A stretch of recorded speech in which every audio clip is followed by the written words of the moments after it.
capítulo 5 de Jeremias é um inventário detalhado e devastador dos pecados de Judá. O capítulo estabelece a justificação moral para o juízo, com o desafio inicial de encontrar sequer um justo em Jerusalém, falhando tragicamente. O profeta descobre que a corrupção é universal, atingindo todas as classes sociais. Os pecados listados incluem a idolatria, o adultério e a injustiça social, com os líderes explorando os pobres. A cegueira e a teimosia do povo são tão grandes que eles rejeitam a profecia de Jeremias, dizendo que ela é apenas vento. Deus, em resposta, confirma que fará de sua palavra um fogo contra eles e trará um inimigo feroz, de língua desconhecida, para consumi-los. O capítulo conclui com o terrível cenário de um povo que ama ser enganado, tornando a destruição inevitável e a vingança de Deus justo. Vamos à leitura. Jeremias capítulo 5.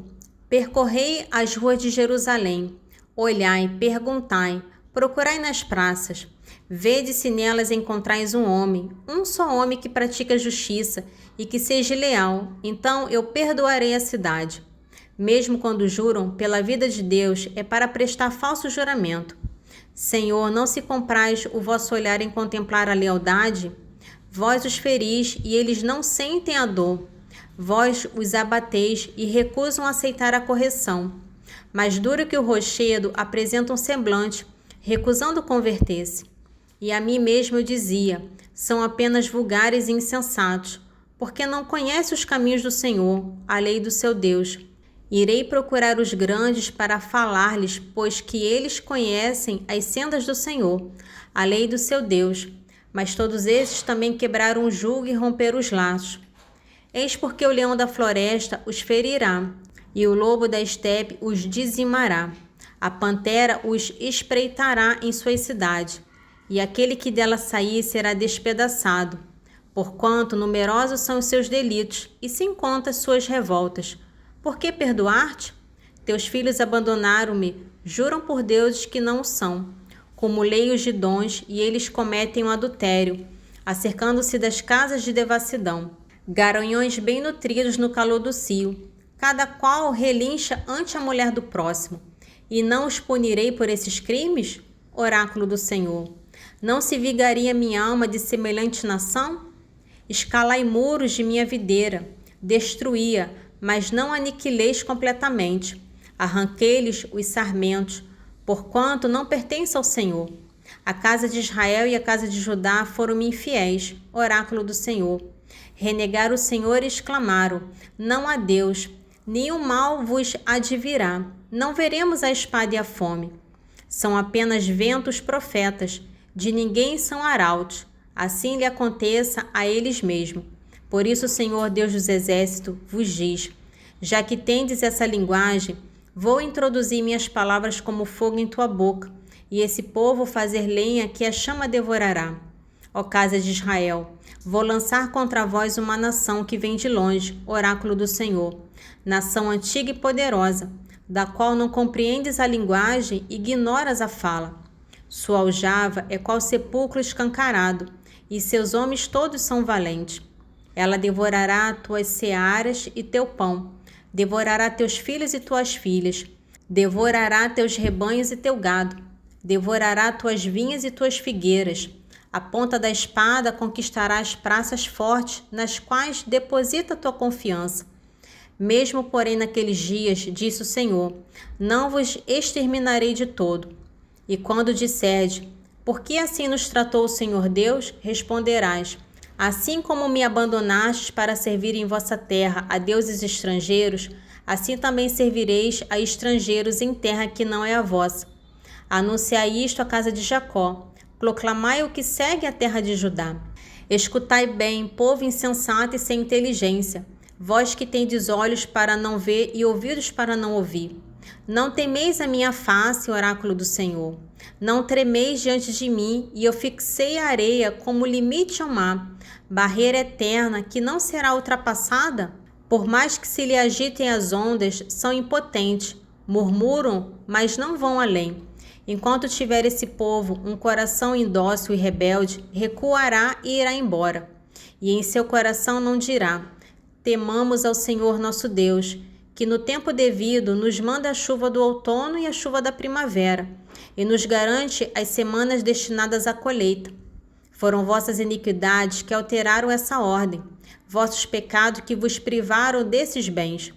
Porquanto perversos se encontram no seio do meu povo, que espreitam de tocaia como caçadores de pássaros, armando laços para apanhar os homens. A semelhança de uma gaiola cheia de pássaros, assim estão suas casas, repletas de frutos de suas presas. Por esta forma, tornam-se ricos e poderosos, e se apresentam nutridos e reluzentes. Ultrapassam, porém, os limites do mal. Não procedem com justiça para com o órfão, mas prosperam, e não fazem justiça aos infelizes. Como não repreender tamanhos excessos, oráculo do Senhor, e não vingar-me de semelhante nação? Coisas horríveis, espantosas, ocorreram nesta terra. Mentem os profetas em seus oráculos, os sacerdotes dominam pela força, e meu povo mostra-se satisfeito. Que farei vós quando chegar o fim? O capítulo 6 de Jeremias é um alerta de emergência sobre o cerco e a destruição iminente de Jerusalém pelo inimigo do norte. O profeta suplica ao povo que fuja, mas a principal mensagem é que a calamidade é o justo castigo de Deus pela corrupção generalizada da cidade, onde a opressão e a ganância se espalharam do menor ao maior. O cerco é inevitável porque o povo não quis ouvir a palavra de Deus, rejeitando o bom caminho e preferindo a mentira. O capítulo atinge seu ponto mais desesperador na conclusão, onde Deus testa o povo como um ourives testa o metal, mas o processo falha. O veredito final é que eles são metal de refúgio, porque o Senhor os rejeitou, selando o destino da nação como irreparável. Jeremias capítulo 6. Fugi, filhos de Benjamim, para longe de Jerusalém. Tocai a trombeta em Tecoá. Erguei uma flâmula no alto de Bet-Acarém, porque dos lados do setentrião surge uma desgraça, uma grande calamidade. A bela e delicada filha de Sião eu a destruo. Para ela caminham pastores e rebanhos, que armam ao redor as suas tendas. Cada um apacenta o seu quinhão. Declarar-lhe guerra. De pé, cavalguemos em pleno dia. Desgraçados que somos. O dia cai, estende-se as sombras da noite. Ergamo-nos, travemos combate à noite e lhe destruamos os palácios. Eis o que diz o Senhor dos Exércitos. Abatei as árvores, erguei plataformas contra Jerusalém. É ela a cidade que deve ser castigada, pois que se intrumeceu de violências. Como a nascente faz brotar a água, assim ela expande sua maldade. Nela apenas soam palavras de violência e ruína, e só se vê chagas e feridas. Corrige-te, Jerusalém, para que de ti não se afaste minha alma, e eu não te transforme em deserto, terra sem habitante. Eis o que diz o Senhor dos Exércitos. Os restos de Israel se rebuscarão, como numa vinha. Põe lá de novo tua mão como vindimador ao sarmento. A quem falar? Quem tomar por testemunha para que me escutem? Estão-lhe os ouvidos incircuncidados e são incapazes de atenção. A palavra do Senhor tornou-se-lhe objeto de tédio e nela não encontram prazer algum. Estou, porém, possuído do furor do Senhor, cansado de contê-lo. Difundiu a criança que vagueia pelas ruas e a assembleia dos jovens, porque todos serão presos, o marido e a mulher, o ancião e aquela que é acumulada de dias. A outros passarão suas moradas, assim como os campos e as mulheres, pois que vou estender a mão sobre os habitantes dessa terra, oráculo do Senhor. Na verdade, do maior ao menor, todos se entregam aos ganhos desonestos. Desde o profeta ao sacerdote, praticam todos a mentira. Tratam com negligência as feridas do meu povo e exclamam: tudo vai bem, quando tudo vai mal. Assim serão confundidos pelos procedimentos abomináveis, mas a vergonha lhe é desconhecida, e já não sabe o que seja enrubescer. Cairão, portanto, com os que tombarem, e perecerão no dia em que o castigar, oráculo do Senhor. Assim fala o Senhor: sustai vossos passos e escutai, informai-vos sobre os caminhos de outrora. Vede qual a senda da salvação, segui-a e encontrareis a quietude para vossas almas. Responderam, porém: não a seguiremos. Coloquei sentinelas junto de vós, ficai atentos ao som das trombetas. E eles responderam: não lhe prestaremos ouvidos. Portanto, escutai, ó nações, saiba a Assembleia o que lhe vai acontecer. Terra, escuta. Vou mandar sobre esse povo uma desgraça, fruto de suas maquinações, já que não ouviu as minhas palavras e desprezou os meus ensinamentos. Que me importam o incenso de Sabá e as canas aromáticas de longínquos países? Não me agradam vossos holocaustos, nem me comprazem os sacrifícios. Eis porque assim fala o Senhor. Vou criar obstáculos a esse povo, onde pais e filhos tropeçarão, e vizinho e amigo encontrarão neles a morte. Assim fala o Senhor. Eis que do norte surge um povo, e dos confins do mundo ergue-se uma grande nação. Manejam o arco e o dardo, e são cruéis e sem compaixão. Seus urros assemelham-se ao bramido do mar, e montarão em cavalos, dispostos a combater como um só homem contra ti, filha de Sião. Ante tal notícia, caíram nos braços, a angústia apossou-se de nós, como as dores de uma mulher no parto. Não saias para o campo, nem andeis pelos caminhos, porquanto o inimigo empunha a espada, e por toda parte reina o pavor.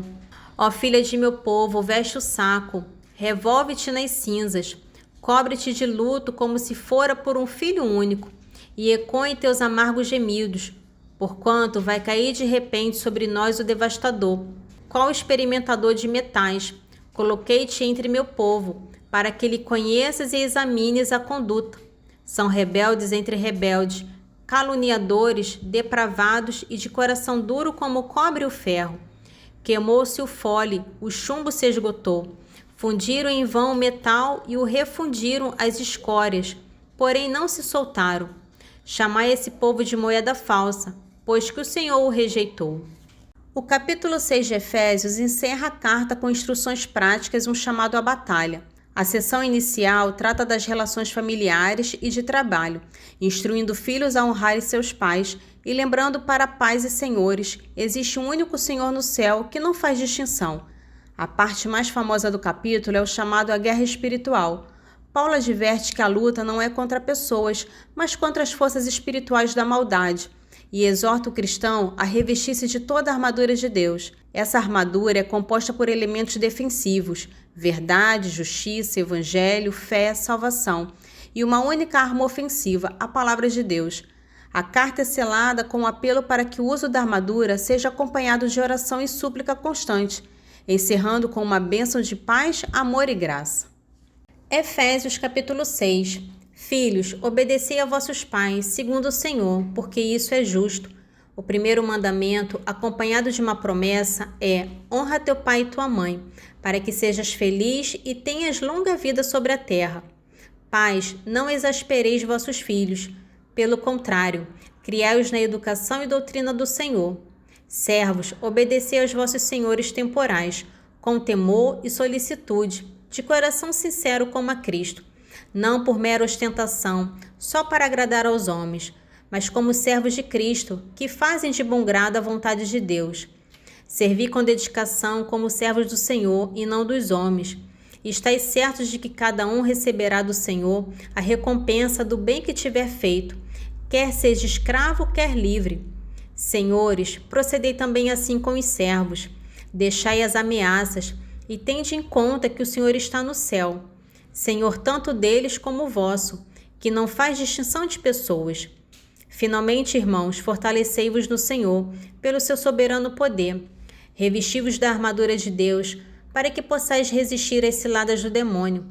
Pois não é contra homens de carne e sangue que temos de lutar, mas contra os principados e potestades, contra os príncipes deste mundo tenebroso, contra as forças espirituais do mal, espalhadas nos ares. Tomai, portanto, a armadura de Deus, para que possais resistir nos dias maus e manter-vos inabaláveis no cumprimento do vosso dever. Ficai alerta, a cintura cingidos com a verdade, o corpo vestido com a couraça da justiça e os pés calçados de prontidão para anunciar o evangelho da paz. Sobretudo, embraçai o escudo da fé, com que possais apagar todos os dardos inflamados do maligno.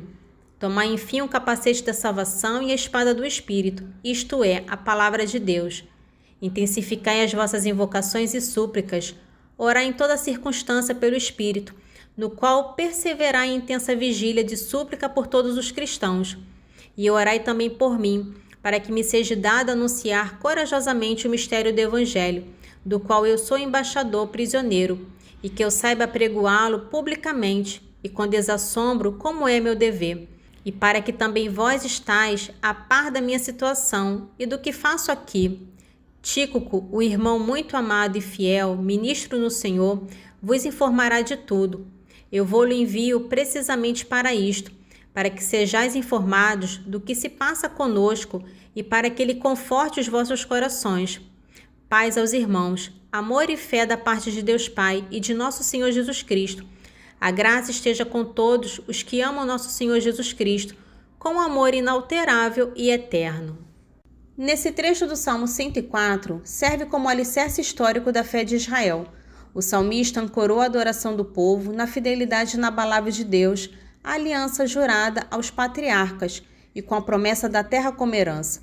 A passagem enfatiza que Deus demonstrou sua soberania ao proteger o seu povo, mesmo quando eles eram uma minoria insignificante, e estabeleceu-os como uma nação consagrada e intocável. A lembrança das ações passadas de Deus justifica a confiança e o louvor no presente. Salmo 104, dos versículos 7 ao 15. É Ele o Senhor nosso Deus. Suas sentenças comandam a terra inteira. Ele se lembra eternamente de sua aliança, da palavra que empenhou a 1000 gerações, que garantiu a Abraão e jurou a Isaque, e confirmou a Jacó irrevogavelmente, e a Israel como aliança eterna, quando disse: Eu te darei a terra de Canaã, como parte de vossa herança, quando não passava de um reduzido número, minoria insignificante e estrangeiros na terra, e andavam errantes de nação em nação, de reino em reino. Não permitiu que os oprimissem e castigou a reis por causa deles. Não ouseis tocar nos que me são consagrados, nem maltratar os meus profetas. Nesse trecho de Eclesiástico, capítulo 20, encerra as máximas do capítulo com um foco acentuado na integridade da palavra e da ação. O autor ensina que a precipitação na fala ou na busca por riquezas é um caminho para a ruína. A palavra central é a veemente condenação da mentira, que é considerada a maior desonra, sendo o mentiroso pior que o ladrão, pois sua vida é marcada pela falsidade até o fim. O verdadeiro sábio é distinguido pela paciência, pelo discernimento e pela sinceridade em suas ações, sabendo que a fala deve ser reservada para o momento certo para que possa honrar o falante.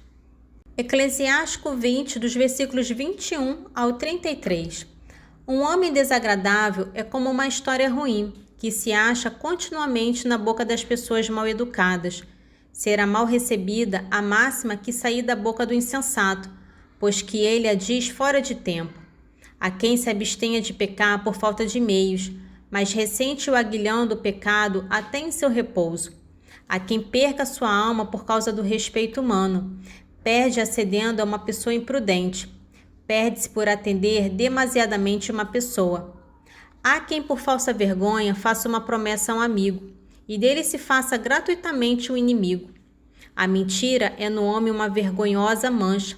Não deixe os lábios das pessoas mal educadas. Mais vale um ladrão do que um mentiroso quanto mais, mas ambos terão a ruína como partilha. O comportamento dos mentirosos é alvitante. Sua vergonha jamais os abandonará. O sábio atrai a si a estima por suas palavras. O homem prudente agradará aos poderosos. Quem cultiva sua terra colherá montes de frutos. Quem cultiva a justiça será ele próprio elevado. Quem agrada aos poderosos fugirá da equidade. Os presentes e as dádivas cegam os olhos dos juízes. São em sua boca como um freio que os torna mudos e os impede de castigar. Sabedoria escondida é tesouro invisível. Para que serve uma e outra? Mas vale aquele que dissimula sua incipiência do que aquele que esconde sua sabedoria. Glória ao Pai, ao Filho e ao Espírito Santo, assim como era no princípio, agora e sempre. Amém. Divino Espírito Santo, iluminai-nos, guiai-nos, dai-nos sabedoria e discernimento. Amém.